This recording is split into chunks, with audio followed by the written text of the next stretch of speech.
Paul Steigerwald is standing by with a special guest, and let's join him and center iceman Ronnie Francis right now.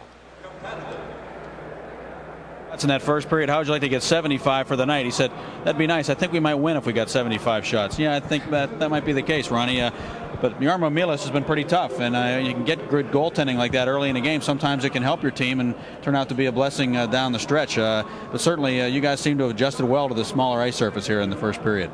Well, certainly the smaller ice surface is the equalizer in this building, and things happen a lot quicker. You can't really have the turnovers in the neutral zone because it's so small. So basically our game plan is to play smart, try and dump it in, get some forechecking on it, and when you get an opportunity to shoot it, you have to take it in this building. Seems like any team who comes into this building to play and they realize that they're going to be most effective if they can get the puck in deep, down low, like you said, forecheck. And it seems like the Sharks feel the same way, because when they get the puck into your end, down low, it really puts a lot of pressure on your defense to be pretty sharp on your coverage down there, doesn't it? Well, with the size of the building, things happen awfully quick, and a lot of times you can forecheck 2 and 3 guys. It's almost like a blanket type forecheck, and there's really not a whole lot of room to move the puck out there, and a lot of times you have to throw it around the boards, and then with that blanket type forecheck, and it causes a lot of confusion.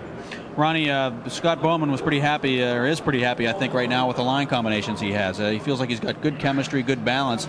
Now you're playing with Phil Bourque on the left wing, Joey Mullen on the right. How do you feel about it right now? Well, I think that he's made some changes, and I think that our line was with Bobby. They had Bobby in a lot of defensive situations and so on, and as a result, we played in a lot of defensive situations.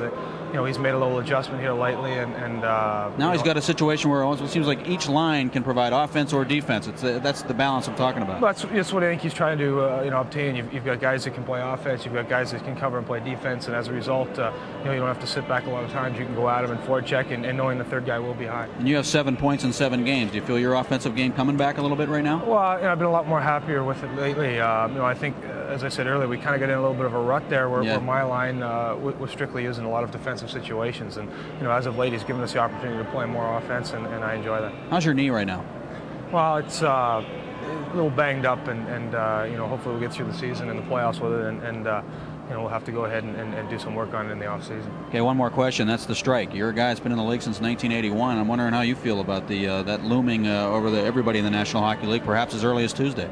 Well, I don't know if it'll be as early as Tuesday. Hopefully it won't come to that. I think that basically what the players want is to get both sides serious and get across the table from each other, and let's get down to business. We've been playing without an agreement since September, and we feel it's time that they show some interest, and we got some things done. Ronnie, thanks for being with us, and see if you can't get that first goal for you against the Sharks. Everybody else has been kind of, padding their stats a little bit against this team. We'll see you getting a couple goals here tonight. We'll take the W. Okay, that's good enough for Ronnie. He'll take the W against the San Jose Sharks. See if the Penguins can do that. Right now, they've got a 3-1 lead after 1 period of play here at the Cow Palace in San Francisco. We're coming back in a moment on the Penguins Hockey Network.